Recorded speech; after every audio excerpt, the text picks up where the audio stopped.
تو اگر کسی کے پاس عمرے کی استطاعت ہو گئی تو اس کے لحاظ سے اسے عمرہ کرنا جانا چاہیے، اور استطاعت ہے تو چونکہ عمرہ بھی ان کے یہاں فرض ہے، اس کے لحاظ سے اسے عمرہ کرنے جانا۔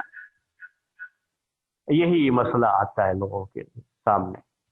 دوسرا قول اس میں ہے، جو رائے امام مالک رحمۃ اللہ علیہ کی ہے، امام ابو حنیفہ رحمۃ اللہ علیہ کی ہے، اور یہی رائے شیخ الاسلام ابن تیمیہ رحمۃ اللہ علیہ نے بھی اسی کو صحیح قرار، راجح قرار دیا ہے اسی رائے کو، اور عام طریقے سے علماء اہل حدیث بھی اس کے قائل رہے ہیں کہ عمرہ کرنا سنت ہے، فرض نہیں ہے، عمرہ کرنا فرض نہیں ہے، عمرے کی فرضیت کی قائل نہیں۔ یعنی یوں سمجھ لیجئے، میں اکثر مجھ سے نوجوان لوگ پوچھتے رہتے ہیں کہ ہم جو ہے اتنا پیسہ ہو گیا عمرہ کر سکتے ہیں، تو عمرہ کرنے کے لیے جانا، میں نے کہا تھوڑا اور جمع کر لو، ایک ساتھ حج کر لو گے تو عمرہ بھی ساتھ میں ہو جائے گا۔ یعنی حج اور عمرہ، اگر عمرے کو فرض بھی مان لیتے ہو تو دونوں چیزیں جو ہے ایک ساتھ ادا ہو جائیں گی، اور حج کے لیے چلے جاؤ گے تو اور زیادہ بہتر ہو جائے گا۔ یہ چیزیں میں عام طریقے سے لوگوں کو کہتا رہتا ہوں۔ لوگ کیا کہتے ہیں، نہیں اب پتہ نہیں کب ہوگا، اتنا عمرے کا ہو گیا ہے تو جو ہم چاہتے ہیں عمرے کے لیے جلدی سے چلے جائیں گے۔ تو یہ مسئلہ ہے عمرہ کرنے کے تعلق سے، عمرہ فرض ہے یا نہیں۔ اب جو لوگ عمرے کے واجب ہونے کے قائل ہیں، ان کے پاس دلیل کیا ہے، اس کی فرضیت کی دلیل کیا ہے؟ تو اس سلسلے میں قرآن کی آیت پیش کرتے ہیں، وَأَتِمُّوا الْحَجَّ وَالْعُمْرَةَ لِلَّهِ، کہ پورا کرو حج اور عمرے کو اللہ کے لیے۔ قرآن کی آیت دلیل کے طور پر پیش کرتے ہیں۔ اس آیت میں اللہ تبارک و تعالی نے حج اور عمرے کو پورا کرنے کا حکم دیا ہے، نہ یہ کہ ابتداءً عمرے کی فرضیت کا ذکر کیا ہے۔ حج کی فرضیت صرف اسی آیت سے نہیں ثابت ہوتی ہے، اس کے لیے دوسری آیت اور جو ہے بہت ساری احادیث ہیں جس سے اس کا رکن ہونا اور اس کی فرضیت ثابت ہوتی ہے، اسی آیت سے نہیں ہوتی ہے۔ میں آیت کا ترجمہ کر رہا ہوں آپ کے سامنے پھر سے، اسی لیے میں اس کا قائل نہیں ہوا سر، اور اس کو میں راجح نہیں سمجھتا ہوں۔ آیت کا ترجمہ کیا ہے، اتم الحج والعمرۃ للہ، اللہ کے لیے حج اور عمرے کو مکمل کرو۔ اتمو کا مطلب ہوتا ہے مکمل کرو، اکملو، مکمل کرو، پورا کرو۔ یعنی اگر حج شروع کیا، عمرہ شروع کیا تو بیچ پہ چھوڑ کے بھاگ آئے، ایسا نہیں، اسے مکمل کرو۔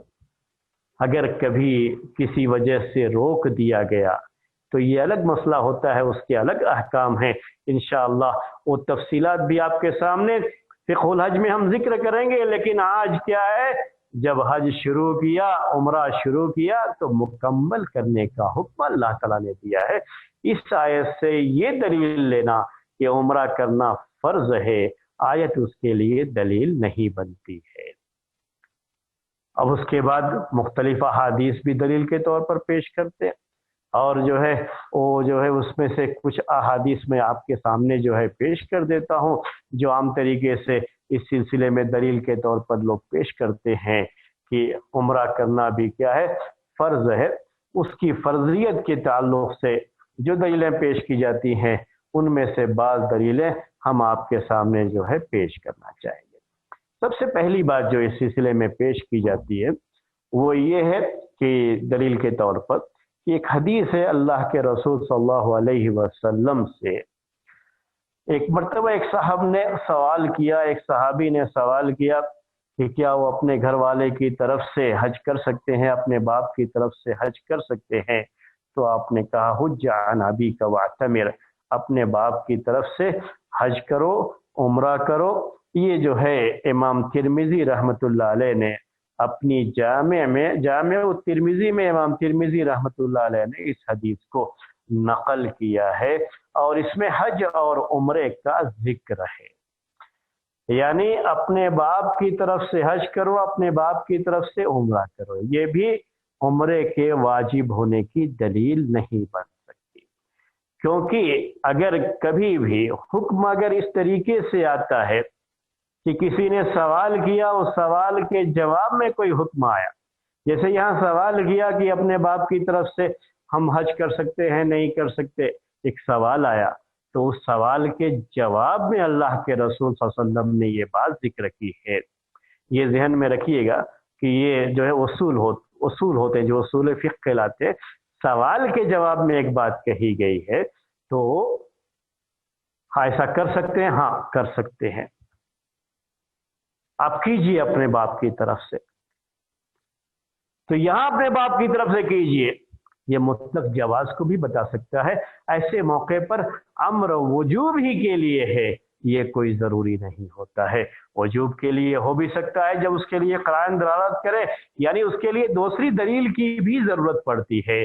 صرف وہی حدیث وجوب کے لیے دلیل نہیں بنتی ہے، اور عمرے کے لیے الگ سے کوئی ایسی صحیح روایت نہیں ہے یا کوئی قرآن کی ایسی آیت نہیں ہے جو صراحت کے ساتھ اس کے واجب ہونے کو بتاتی ہو۔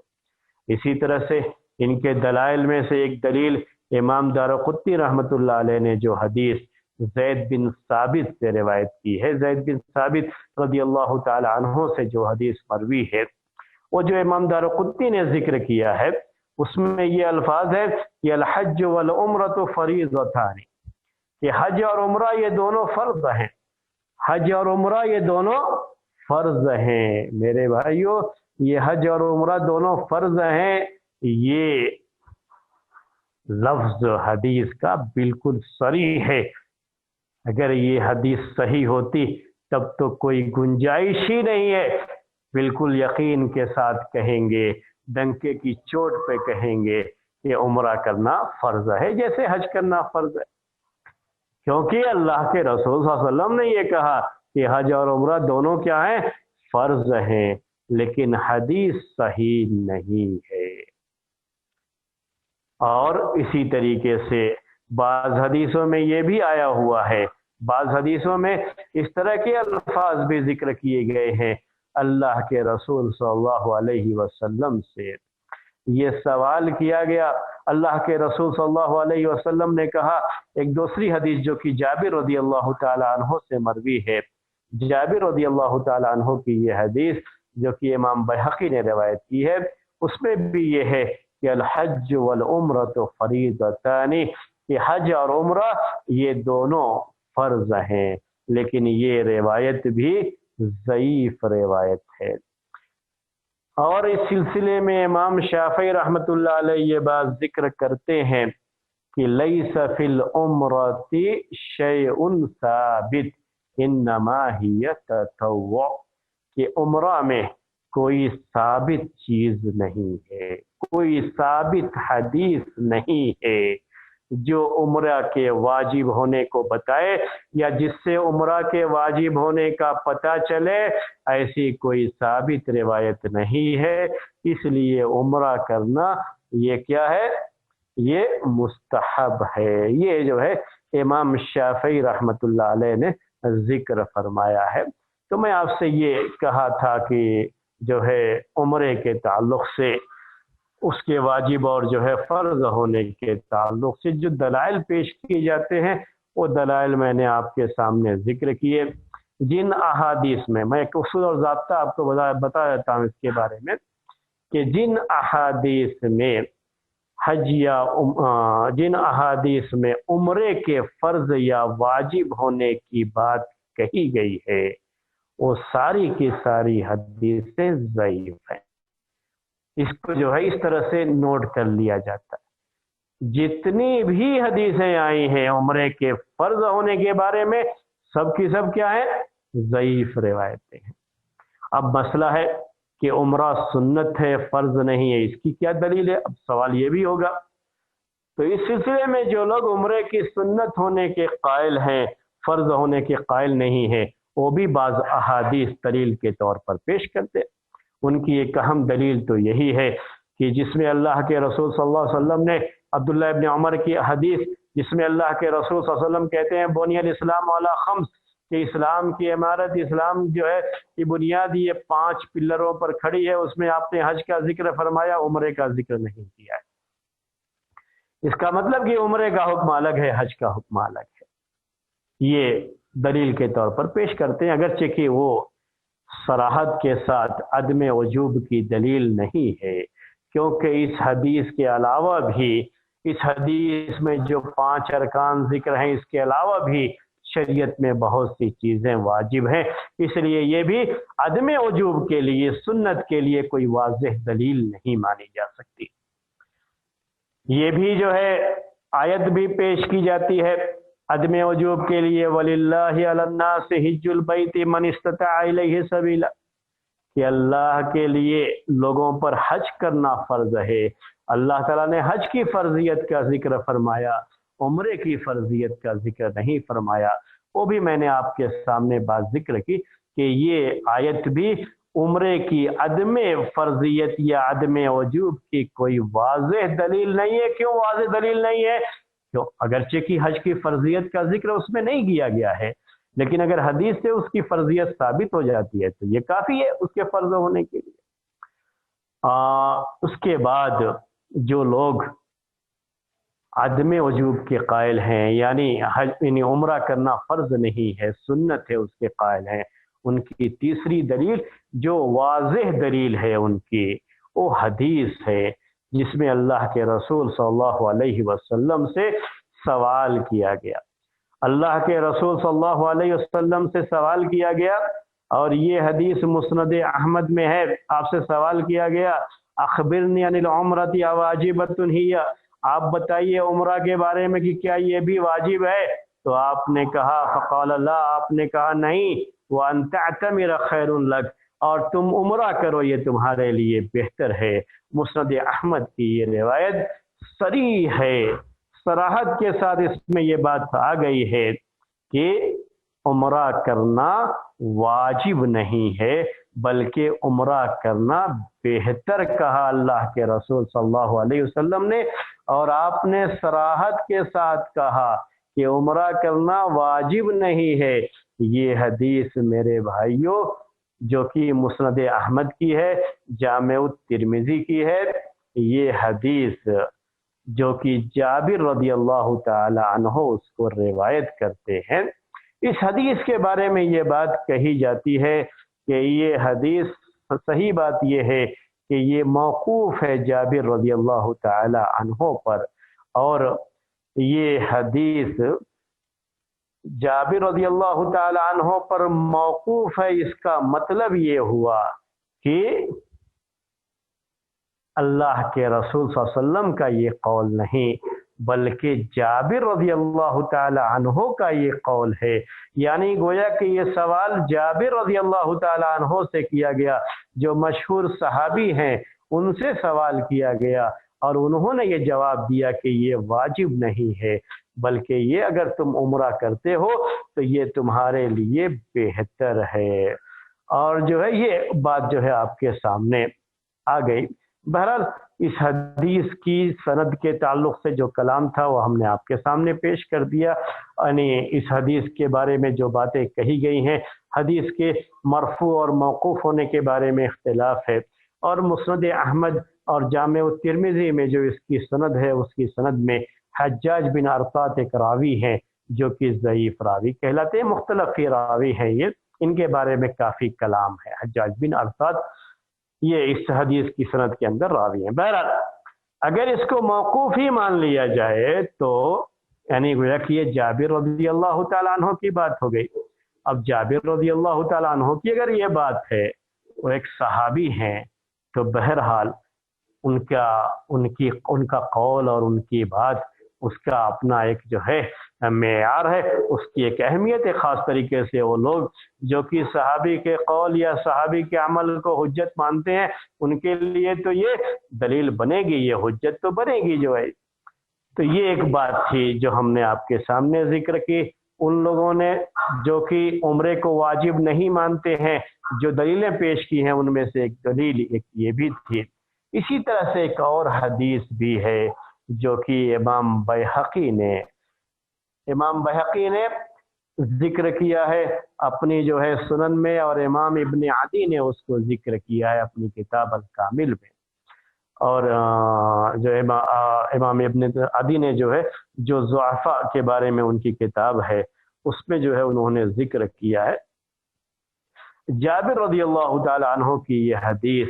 اس کے الفاظ یہ ہیں کہ الحج والعمرۃ، یہ پہلے میں آپ کے سامنے ذکر کر چکا ہوں، میں دوبارہ اس کو جو ہے نہیں، یہ اصل میں ان لوگوں کی جو ہے دلیل جو کہ اس کو واجب نہیں مانتے ہیں، ان کی جو ہے جو واجب مانتے ہیں ان کی جو ہے دلیل میں نے آپ کے سامنے جو ہے وہ پہلے پیش کیا ہے، الحج والعمرۃ فریضتان، چونکہ یہ بھی جابر رضی اللہ تعالیٰ عنہ ہی سے مروی ہے، لیکن یہ جو ہے ضعیف ہے، جیسا کہ میں نے پہلے بھی آپ کے سامنے ذکر کیا، یہ ثابت نہیں ہے۔ تو یہ سب باتیں تھیں جو ہے دلائل کے تعلق سے، یہ سب جو ہے احادیث تھیں جو میں نے آپ کے سامنے پیش کی، ان لوگوں کی جو ہے دلائل جو کہ واجب نہیں مانتے، ان کے دلائل بھی ہم نے آپ کے سامنے پیش کیے، اور ان کے دلائل بھی آپ کے سامنے پیش کیے جو کہ واجب مانتے ہیں، فرض مانتے ہیں، ان کے بھی دلائل پیش کیے، اور سب کا خلاصہ کیا ہے آپ کے سامنے پیش کر دوں کہ واجب ہونے، فرض ہونے، اس کے بارے میں بھی کوئی صریح دلیل ہمارے پاس نہیں ہے، اور ایسے ہی جو لوگ اس کے سنت ہونے کے قائل ہیں، نفل جو ہے تطوع جو ہے کے قائل ہیں، ان کے پاس بھی کوئی صریح دلیل نہیں ہے۔ جو حدیثیں اس سلسلے میں آئی ہیں ان پر کلام ہے جو میں نے آپ کے سامنے ذکر کیا، اور اسی لیے حافظ ابن حجر رحمۃ اللہ علیہ کہتے ہیں کہ لا یصح من ذلک الشیء، کہ ان میں سے کوئی بھی چیز صحیح نہیں ہے، یعنی جو بھی اس طرح کی روایتیں آتی ہیں سب پر کلام ہے۔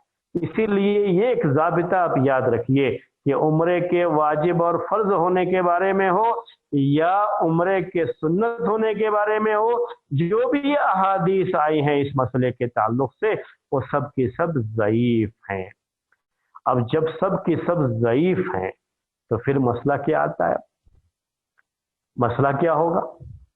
یہ ایک چیز ہے جو آپ سوال کر سکتے ہیں، مسئلہ کیا ہے؟ اس سلسلے میں کہتے ہیں امام صنعانی رحمۃ اللہ علیہ، یہ جو ہے مصر کے بڑے مشہور جو ہے اہل علم میں سے رہے ہیں، یہ امام شوکانی کا نام سنتے رہتے ہیں آپ، ویسے ہی یہ شوکانی اور صنعانی اصل میں یہ دو جگہیں ہیں، یہ صنعا اور شوکانی یہ دو جگہیں ہیں، اور اسی کے لحاظ سے ان کی نسبتیں، یہ نام نہیں ہے دونوں، تو شوکانی کہتے ہیں ان کے اپنے شہر کے لحاظ سے ان کی نسبت، اور صنعانی کہتے ہیں ان کے شہر کے لحاظ سے ان کی نسبت۔ امام شوکانی کی جو مشہور شرح ہے وہ نیل الاوطار ہے جو منتقی کی شرح ہے، اور امام جو ہے صنعانی کی جو شرح ہے ان کی شرح کا نام سبل السلام ہے، جو بلوغ المرام کی شرح ہے، بلوغ المرام جو حافظ ابن حجر رحمۃ اللہ علیہ کی حدیث کی کتاب ہے۔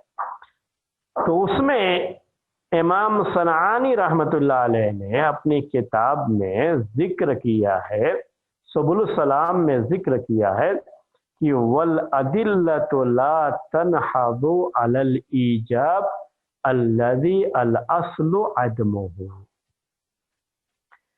کہ یہ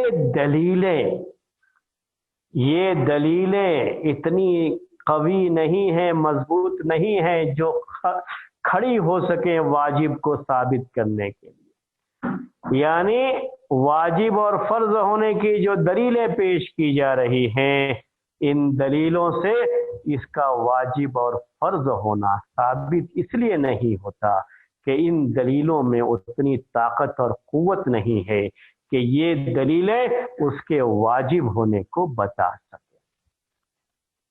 اور اس کے بعد کیا کہتے ہیں؟ الذی الاصل عدمہ، اب اس کے بعد کیا ہے؟ اصل کا مطلب ہوتا ہے ضابطہ، یہ ہے شریعت کا، ہماری شریعت کا ضابطہ یہ ہے کہ اصل یہ واجب، اصل یہ ہے کہ کوئی چیز واجب نہیں ہے، فرض نہیں ہے جب تک کہ اس کے واجب ہونے کی کوئی دلیل نہ آ جائے، اس کے فرض ہونے کی کوئی دلیل نہ آ جائے۔ یاد رکھیے، واجب اور فرض ہونے کے لیے دلیل پیش کرنا پڑتا ہے، واجب نہ ہونے کے لیے دلیل پیش کرنے کی ضرورت نہیں پیش آتی، کیونکہ اصل یہی ہے کہ کوئی چیز بھی واجب نہیں ہے جب تک کہ اس کی وجوب کی دلیل کتاب و سنت سے ثابت نہ ہو جائے۔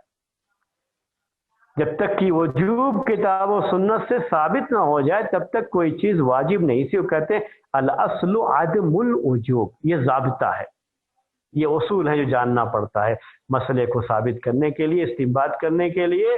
یہ اصل شریعت میں کیا ہے ہماری، کہ اصل یہی ہے کہ کوئی چیز واجب نہیں ہے جب تک کہ اس کے وجوب کی دلیل نہ آ جائے۔ تو واجب ہونے کے لیے کیا دینا پڑے گا آپ کو، دلیل دینا پڑے گا۔ اگر دلیل نہیں ہے تو اس کا مطلب یہ ہے کہ یہ چیز واجب نہیں ہے۔ ہم کہیں گے کہ یہ چیز واجب نہیں ہے تو آپ کہیں گے دلیل دیجئے، واجب نہیں ہے، نہیں، اس کے لیے دلیل دینے کی ضرورت نہیں پیش آئے گی۔ کیوں؟ کیونکہ اصل یہی ہے، اصل یہی ہے کہ واجب نہیں۔ اب آپ کہو کہ جو ہے کوئی بھی ایک عمل لے لیجیے آپ، یہ عمل کوئی بھی، جو ابھی ہم درس دے رہے ہیں تو کوئی کہے آپ جو ہے درس آپ کا واجب نہیں ہے، اس کے لیے دلیل پیش کرو۔ بھائی اس کے لیے ہم کو دلیل دینے کی ضرورت نہیں، یہ کیا واجب ہے، اس کے لیے دلیل دینا پڑتا ہے۔ کوئی بھی عمل ہو، دین کا علم حاصل کرنا واجب ہے تو اس کے لیے دلیل پیش کرو۔ تو پیش کریں گے طلب العلم فریضۃ علی کل مسلم، علم کا طلب کرنا ہر مسلمان یعنی مرد اور عورت پر فرض ہے۔ دلیل پیش کریں گے۔ اب اس کے بعد جو ہے کہ کتنا جو ہے یہ علم حاصل کرنا فرض ہے، ایک سوال آئے گا، اور کتنا فرض نہیں ہے۔ تو اب یہ سب چیزیں کیا ہوتی ہے کہ اصل یہی ہے کہ کوئی چیز فرض نہیں ہوتی ہے جب تک کہ اس کی فرضیت کی دلیل نہ آ جائے۔ اب اتنا علم تفصیل اور ڈیٹیل کے ساتھ امت کے ایک طبقے پر یہ چیز بھی فرض ہے، اس کے دلائل ہیں، لیکن ہر شخص پر بالکل ڈیٹیل کے ساتھ ایک ہر مسئلے کو حاصل کرنا یہ فرض نہیں قرار دیا گیا ہے۔ یعنی دین کے سارے مسائل کو، لیکن جن مسائل کا اس سے تعلق ہے ان مسائل کا علم حاصل کرنا بہرحال اس کے اوپر ضروری ہوتا ہے، ان مبادیات کا حاصل کرنا ضروری ہوتا ہے۔ تو میں یہ کہہ رہا تھا آپ کو، اصل میں یہ اصول سمجھا رہا تھا آپ کو کہ کیا ہے، اصل یہ ہے کہ کوئی بھی عمل واجب اور فرض نہیں ہے جب تک کہ اس کے واجب اور فرض ہونے کی دلیل نہ آ جائے۔ اور یہی بات امام صنعانی نے کہی سبل السلام میں، یہ اصل تو عدم وجوب ہے اصول کے لحاظ سے۔ تو اب جو لوگ واجب کہتے ہیں، وہ جو حدیثیں پیش کرتے ہیں اس سے بھی کوئی چیز ثابت نہیں ہوتی، یعنی وجوب ثابت نہیں ہوتا، کیونکہ اس میں سے کوئی بھی حدیث جس میں صراحت کے ساتھ واجب ہونے کا بیان ہے، کوئی بھی حدیث اس میں سے ثابت نہیں ہے۔ اور جو لوگ کہتے ہیں واجب نہیں ہے، سنت ہے، انہوں نے جو احادیث پیش کی دلیل کے طور پر، ان میں سے بھی کوئی حدیث ثابت نہیں ہے۔ تو دونوں طرف بھی کوئی چیز ثابت نہیں، تو اب کیا باقی بچے گا؟ یہ جو اصول ہے نا، یہی اسی کے مطابق فیصلہ ہوگا۔ تو اصل کیا ہے اس سلسلے میں؟ عدم وجوب، یہی اصل ہے۔ تو اس کا مطلب یہ ہے کہ عمرہ کے واجب ہونے کی چونکہ کوئی دلیل صراحت کے ساتھ نہیں ہے، جن آیتوں کو پیش کیا گیا ان کے بارے میں نے آپ کو بتا دیا کہ صراحت کے ساتھ اس میں واجب ہونے کا بیان نہیں ہے۔ اسی طرح سے جو احادیث پیش کی گئی وہ سب کی سب ضعیف ہیں، تو اس کی روشنی میں یہ بات کہی جائے گی، جیسا کہ امام صنعانی نے کہا، مجھے بھی یہی بات زیادہ بہتر لگتی ہے کہ عمرہ کے واجب یا فرض ہونے کی کوئی صریح دلیل نہ ہونے کی وجہ سے جو اصل ہے واجب نہ ہونا، تو اور چونکہ اللہ کے رسول صلی اللہ علیہ وسلم نے عمرہ کیا ہے، صحابہ عمرہ کرتے رہے ہیں، عمرہ کا ذکر ہے، قرآن میں بھی ہے، حدیث میں بھی ہے، تو اس لحاظ سے، اور عمرہ کو جب شروع کر لیا تو پورا کرنے کا بھی ذکر ہے قرآن میں، تو اس لحاظ سے ایک مستحب عمل ہے۔ وجوب کے درجے کو پہنچنے کے لیے دلیل چاہیے، تو وجوب کے درجے کو پہنچنے کے لیے دلیل نہیں ہے ہمارے پاس، اسی لیے ہم کہتے ہیں کہ ایک سنت ہے۔ اور ہم تو یہ بھی کہتے ہیں کہ جب حج فرض ہو جائے تو آدمی حج کرے گا تو ساتھ میں عمرہ کر ہی لیتا ہے۔ اس لیے جو بھی پیسہ ہوتا ہے ہمارے بھائیوں کے پاس، بہنوں کے پاس، ہم تو ان سے یہی کہتے ہیں کہ آپ کوشش یہ کیجئے کہ جس سے کچھ پیسہ اکٹھا کیا جس سے آپ عمرہ کر سکتے ہیں، تھوڑا اور محنت کر کے کچھ پیسہ اور اکٹھا کر لیں تو حج کی استطاعت بھی ہو جائے گی. خاص طریقے سے جو لوگ کوٹے میں جاتے ہیں تو ان کا خرچہ کم ہوتا ہے. جو پرائیویٹ ٹور وغیرہ پہ ٹور آپریٹر کے ذریعے سے جاتے ہیں ان کا خرچہ زیادہ ہوتا ہے لیکن ان کا خرچہ کم ہوتا ہے. اور اس میں بھی اگر آپ یہ بیٹھا لیں اچھی طرح سے ذہن میں کہ جو غیر ضروری خرچے ہیں ان کو نکال دیا جائے تو حج کا خرچہ کوئی اپنے آپ میں کوئی بہت زیادہ نہیں ہے. وہ تو وہاں سے گئے ہیں تو اب اتنا سب کچھ خرید کر کے بھی لانا ہے, یہ کرنا ہے. میں آپ کو اس کے بارے میں انشاءاللہ آگے بتاؤں گا اس کے تعلق سے. اس کی وجہ سے خرچ زیادہ ہو جا رہا ہے, ورنہ حج اور عمرے کا جو خرچہ ہے دونوں میں کوئی بہت زیادہ فرق نہیں. بس اتنا ہے کہ چونکہ حج کے دنوں میں وہاں پر جو ہے کرائے کی بلڈنگیں وغیرہ کمرے وغیرہ لینا پڑتا ہے تو زیادہ خرچ کا ہوتا ہے, یعنی مہنگا ہوتا ہے عام دنوں کے مقابلے میں. تو تھوڑا اس کے لحاظ سے وہ رہنے کا جو مسئلہ ہے وہ تھوڑا مہنگا ہو سکتا ہے, وہ بات آپ کے سامنے ہو سکتی ہے. اور پھر مدینہ جانا اور وہاں رہنا یہ جو خرچہ ہے نا یہ تو ایڈیشنل خرچہ ہے, اس کو حج کی فرضیت سے اس کو جوڑ کے نہیں دیکھنا چاہیے کیونکہ وہ جو فرض نہیں ہے نا, صرف حج کرنا فرض ہے. تو حج جو ہے حج کا تعلق مدینہ سے نہیں ہے, صرف مکے سے ہی ہے اور 5 ہی دن کا حج ہوتا ہے. میں انشاءاللہ آپ کے سامنے جب وہ استطاعت کی بات آئے گی تو یہ باتیں ذکر کروں گا. ابھی آج کا درس حج اور عمرے کی فرضیت کے تعلق سے تھا اور میں نے یہ مسئلہ آپ کے سامنے پیش کیا. حج کا تو بہت واضح مسئلہ ہے کہ امت کا اجماع ہے کہ حج عمر میں ایک مرتبہ کرنا, زندگی میں ایک مرتبہ کرنا استطاعت کی شرط کے ساتھ فرض ہے حج. یہ تو بات جو ہے کلیئر واضح ہے. عمرے کے بارے میں جو اختلاف تھا اس اختلاف کو بھی میں نے آپ کے سامنے ذکر کیا اور جو اختلاف کے ساتھ جو دلائل تھے دونوں طرف کے وہ بھی میں نے آپ کے سامنے پیش کیے. آج کا درس ہم یہیں پر ختم کرتے ہیں. تھوڑا سا ٹائم ہے آپ کے پاس, اگر کوئی سوال ہے تو آپ سوال کر سکتے ہیں. جی.